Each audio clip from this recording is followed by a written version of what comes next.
नमस्कार, 3 जुलाई की शाम आप हैं मेरे साथ ZA TV रेडियो न्यूज पर, जहां देश विदेश की खबरें लेकर के आती हूं मैं रश्मि नेगी बिष्ट। और प्रस्तुत है न्यूज हेडलाइंस। केंद्र सरकार ने राज्य और केंद्र शासित प्रदेशों को अस्पताल में भर्ती कोरोना मरीजों को स्मार्टफोन तथा टैबलेट रखने की अनुमति देने को कहा। भारतीय औषधि महानियंत्रक ने भारतीय सीरम संस्थान को ऑक्सफोर्ड विश्वविद्यालय द्वारा विकसित कोरोना वैक्सीन के दूसरे और तीसरे चरण के मानव परीक्षण की मंजूरी दी। रक्षाबंधन का पर्व आज पूरे देश में मनाया जा रहा है। इसी बीच चीन में निर्मित राखियों के स्थान पर स्थानीय राखियों ने जगह बनाई। देश के मध्य और पश्चिमी भाग में मानसून कल से सक्रिय होगा। इस वर्ष के इंडियन प्रीमियर लीग IPL का आयोजन 19 सितंबर से 10 नवंबर तक। और भारतीय क्रिकेट कंट्रोल बोर्ड ने घरेलू क्रिकेट की मानक संचालन प्रक्रिया जारी की। और अब खबरें विस्तार से। केंद्र सरकार ने सभी राज्यों और केंद्र शासित प्रदेशों से अस्पताल में भर्ती कोरोना रोगियों को स्मार्टफोन और टैबलेट अपने साथ रखने की अनुमति देने को कहा है। कोविड रोगी वीडियो कॉन्फ्रेंस के जरिए अपने परिवार और दोस्तों से बातचीत कर सकेंगे। इससे उनके मानसिक तनाव में उभरने में मदद मिलेगी। हालांकि अस्पताल वार्ड में मोबाइल फोन की अनुमति है, लेकिन कुछ रोगियों के परिजनों ने सरकार को लिखा कि अस्पताल प्रशासन रोगियों को मोबाइल फोन की अनुमति नहीं दे रहा है। इसके बाद स्वास्थ्य मंत्रालय ने स्वास्थ्य सेवाओं के महानिदेशक डॉक्टर राजीव गर्ग ने राज्य सरकारों तथा केंद्र शासित प्रदेशों के स्वास्थ्य और चिकित्सा शिक्षा के प्रधान सचिवों को इस आशय का पत्र लिखा। उन्होंने कहा कि उपकरणों को संक्रमण मुक्त करने और रोगियों की परिजनों की बातचीत के लिए समय तय करने के बारे में अस्पताल प्रोटोकॉल बना सकते हैं। भारतीय औषधि महानियंत्रक DCGI ने भारतीय सीरम संस्थान ऑक्सफोर्ड विश्वविद्यालय द्वारा विकसित कोविड-19 वैक्सीन के दूसरे और तीसरे चरण के मानव परीक्षण की अनुमति दे दी है। DCGI डॉक्टर VG सोमानी ने कोविड-19 के बारे में विशेषज्ञ समिति की सिफारिशों के आधार पर किए गए गहन मूल्यांकन के बाद भारतीय सीरम संस्थान को यह परीक्षण करने की कल रात मंजूरी दी। केंद्रीय औषधि मानक नियंत्रक संगठन के CDSCO की विशेष समिति ने शुक्रवार को कोविड वैक्सीन के दूसरे और तीसरे चरण के परीक्षण की अनुमति देने की सिफारिश की थी।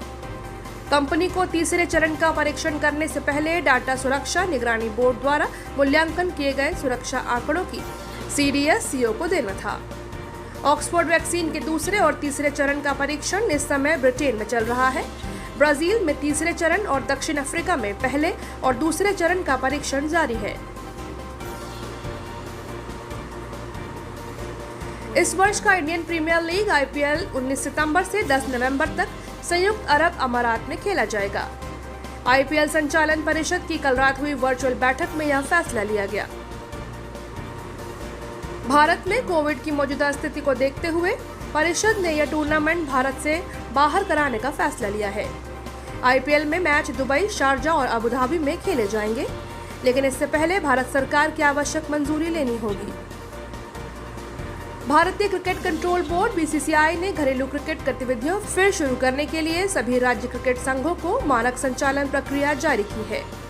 BCCI ने स्पष्ट किया है कि स्थानीय प्रशासन से अनुमति मिलने के बाद ही फिर प्रशिक्षण शुरू किया जा सकेगा। उत्तर प्रदेश में सभी की निगाहें अयोध्या पर हैं, जहां श्री राम मंदिर निर्माण के लिए भूमि पूजन की तैयारियां जोरों पर हैं। प्रधानमंत्री नरेंद्र मोदी बुधवार को भूमि पूजन कार्यक्रम में शामिल होंगे। इसी बीच सभी प्रमुख धार्मिक स्थलों, राष्ट्रीय महत्व के स्थानों की मिट्टी तथा देश की पवित्र नदियों के जल अयोध्या पहुंच रहे हैं। अयोध्या में भूमि पूजन के कार्यक्रम के लिए हजारों की तादाद में कलश पहुंच रहे हैं। इन कलशों में देश के सभी पवित्र स्थानों, जिनमें मंदिर और महापुरुषों के जन्म स्थान भी शामिल हैं, उनकी मिट्टी और जल भरा हुआ है। श्री राम जन्मभूमि तीर्थ क्षेत्र ट्रस्ट ने जानकारी दी है कि श्री बद्रीनाथ धाम, रायगढ़ के किले, रंगनाथ स्वामी मंदिर, महाकालेश्वर मंदिर, हुतात्मा चंद्रशेखर आजाद तथा बिरसा मुंडा के जन्म स्थान के साथ ही अन्य अनेक पवित्र और राष्ट्रीय महत्व के स्थानों की मिट्टी और जल अयोध्या पहुंच चुका है।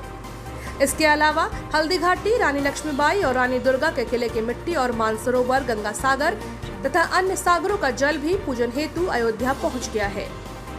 इस मिट्टी और जल का इस्तेमाल राम मंदिर के निर्माण और भूमि पूजन के दौरान किया जाएगा।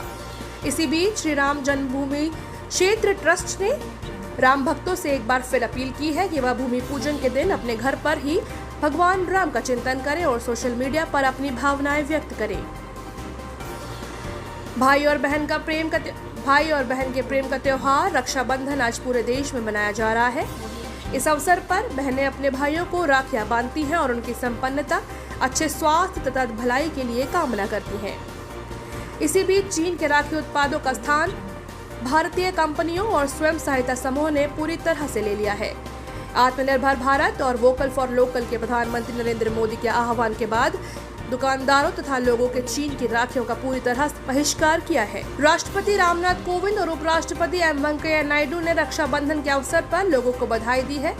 कोविंद ने अपने संदेश में कहा कि राखी प्रेम, स्नेह और विश्वास का पवित्र धागा होता है, जिसे बहनें अपने भाइयों की कलाई पर बांधती हैं। उन्होंने कहा कि यह एक विशेष त्योहार है जो महिलाओं की सुरक्षा और उनकी भलाई के कार्य प्रति भाइयों की इच्छाओं को मजबूती प्रदान करना है। उन्होंने सभी से महिलाओं की मर्यादा और सम्मान के लिए एकजुट रहने का संकल्प लेने को कहा, ताकि वे राष्ट्र और समाज के लिए श्रेष्ठ योगदान कर सके। उपराष्ट्रपति ने अपने संदेश में कहा कि पूरे भारत और विश्व में रक्षाबंधन के अवसर पर भाई और बहन के बीच पवित्र संबंधों का सम्मान किया जाता है और यह त्योहार प्रेम तथा स्नेह के मजबूत संबंधों को दृढ़ता प्रदान करता है। उत्तर प्रदेश के मुख्यमंत्री योगी आदित्यनाथ ने रक्षाबंधन के अवसर पर सरकारी बसों में महिलाओं के लिए मुफ्त यात्रा सुविधा की घोषणा की है। इस त्योहार के अवसर पर महिलाएं उत्तर प्रदेश राज्य परिवहन निगम के सभी प्रकार की बसों में मुफ्त यात्रा कर सकेंगी।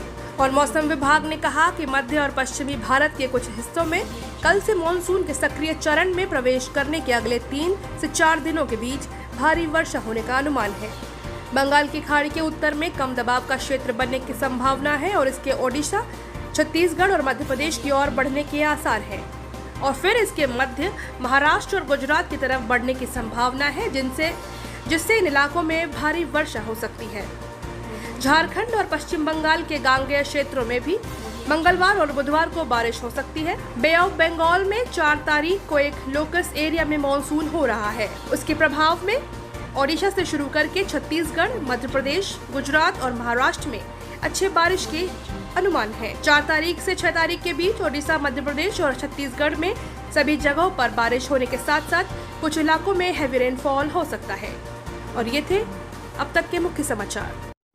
हमारे YouTube चैनल से जुड़ने के लिए ZA TV को सब्सक्राइब करें और नए वीडियो सबसे पहले देखने के लिए नीचे दिए गए बेल बटन को प्रेस करना ना भूलें। आज का न्यूज सेगमेंट आपको कैसा लगा हमें कमेंट सेक्शन में जरूर बताएं। साथ ही इसे शेयर भी करें। और अभी दीजिए मुझे इजाजत। कल होंगे रूबरू इसी समय पे आप सभी के साथ। बाकी और खबरों से जुड़ने के लिए लॉगिन करें हमारी वेबसाइट www.zatvnews.com। नमस्कार।